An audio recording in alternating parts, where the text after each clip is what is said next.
Hello friends, welcome to Vadipatti அம்மா சமையல். இன்றைக்கி நம்ம கிச்சனில் பார்க்க போகிற ஸ்பெஷல் ரெசிபி பொரிய வச்சு ஒரு 10 நிமிஷத்தில் அருமையான சுவையான தோசை தாங்க செய்ய போகிறோம். வாங்க பார்க்கலாம். அதுக்கு முன்னாடி இன்றைய பிறந்த நாள் மற்றும் திருமண நாள் காணும் அனைவருக்கும் வாடிப்பட்டி அம்மாவின் இனிய நாள் வாழ்த்துக்கள். ஸ்கிப் பண்ணாமல் பாருங்கள் ஃப்ரெண்ட்ஸ். பிடிச்சிருந்தா ஒரு லைக் ஒன்று போடுங்க. வாங்க இப்போ வீடியோக்குள்ளே போகலாம். இப்போ ஒரு பவுலில் 3 கப்பு பொரி போட்டுக்கிறேன்.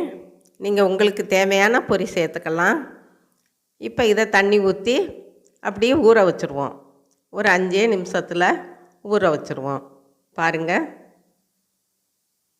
இப்படி கையால் அழுத்தி விட்டுட்டு ஒரு மூடி போட்டு மூடி வச்சுருவோம். பொரி ஊறட்டும். இப்போ ரவை நம்ம எந்த கப்பால் எடுத்தோமோ அதில் 1/2 கப்பு ரவை எடுத்திருக்கேன்.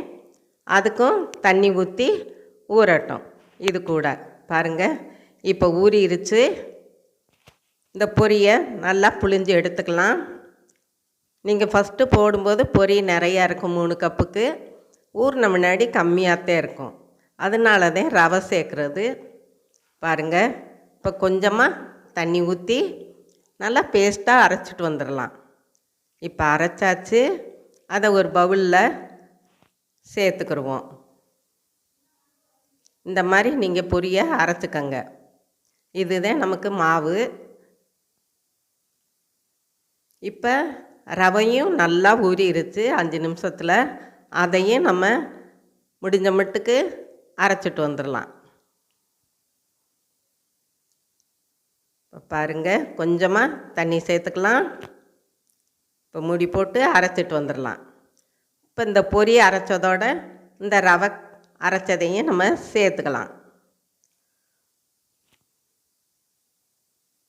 இப்போ இதை நல்லா கலக்கி விட்டுக்குருவோம்.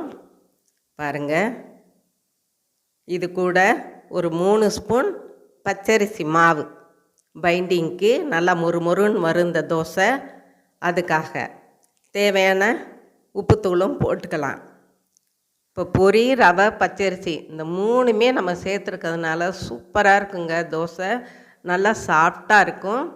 நமக்கு தேவையான காரத்துக்கு பச்சை மிளகா சேர்த்துக்கிடுவோம். கொஞ்சமாக இஞ்சி பொடியாக நறுக்கி சேர்த்துக்கலாம். இப்போ இது கூட கருவேப்பிலை பொடியாக கட் பண்ணி அதையும் நம்ம போட்டுக்கலாம். இப்போ ஜீரகம், இஞ்சி, பச்சை மிளகா, கருவேப்பிலை சேர்த்து நீங்கள் தோசை எந்த தோசை கூட போட்டாலும் அந்த தோசை கமகமன்னு இருக்குங்க. நல்லா சாப்பிட்றதுக்கு டேஸ்ட்டாக இருக்கும். இப்போ இதை மூடி வச்சுருவோம். ரொம்பலாம் ஊற வேண்டாம், இருக்கட்டும். ஒரு சட்னி மட்டும் அரைச்சிட்டு வந்துடுவோம். இப்போ ஒரு மிக்ஸி ஜாரில் கொஞ்சம் தேங்காய், ஒரு 3 வெள்ளைப்பூடு, 2 பச்சை மிளகா சேர்த்துக்கலாம்.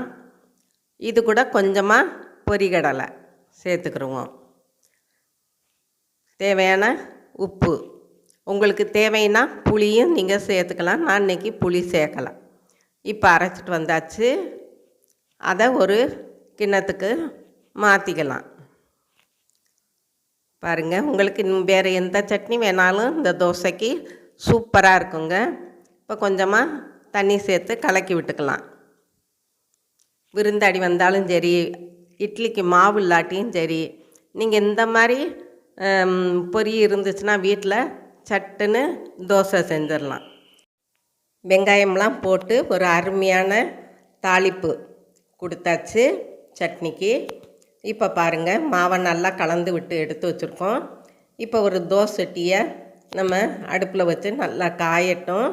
பாருங்கள், இந்த மாதிரி தேய்ச்சி விட்ருவோம் ஃபஸ்ட்டு. இப்போ கொஞ்சமாக மாவு எடுத்து நம்ம தோசை ஊற்றிக்கலாம். நீங்கள் லேசாக ஊற்றினாலும் மொறுன்னு வரும். ஆனால் நான் லேசாலாம் ஊற்றலைங்க, கொஞ்சம் ஊற்றப்ப மாதிரி தான் ஊற்றுனேன். பாருங்கள், இந்த மாதிரி நம்ம தேய்ச்சி கொடுத்துக்குருவோம். கொஞ்சமாக எண்ணெய் விட்டுக்கலாம்.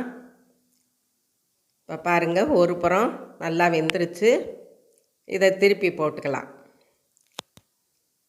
இப்போ பாருங்கள், இந்த பக்கமும் வெந்துருச்சு. நம்ம எடுத்துக்கலாம். இதவே நீங்கள் பணியார சட்டியில் விட்டு இதே மாவை பணியார குழியில் ஊற்றி பணியார மாவும் நீங்கள் செஞ்சுக்கலாம். இப்போ இன்னொரு தோசையும் நம்ம ஊற்றிக்கலாம். சீக்கிரம் செஞ்சிடலாங்க.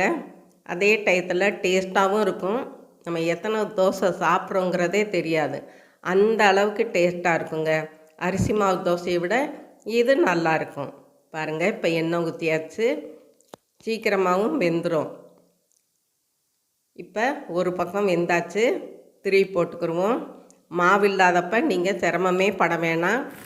டக்குன்னு இந்த மாதிரி நீங்கள் செஞ்சு ஒரு சட்னி வச்சு சாப்பிட்டுக்கலாம். அவ்வளோதாங்க,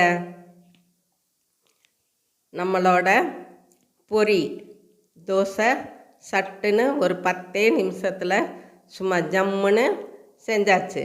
இதுவரை சப்ஸ்கிரைப் பண்ணாதவங்க சப்ஸ்கிரைப் பண்ணுங்கப்பா. ஆளுங்கிற பெல் பட்டனை தொடுங்க. லைக் பண்ணுங்கள், ஷேர் பண்ணுங்கள், கமெண்ட் பண்ணுங்கள்.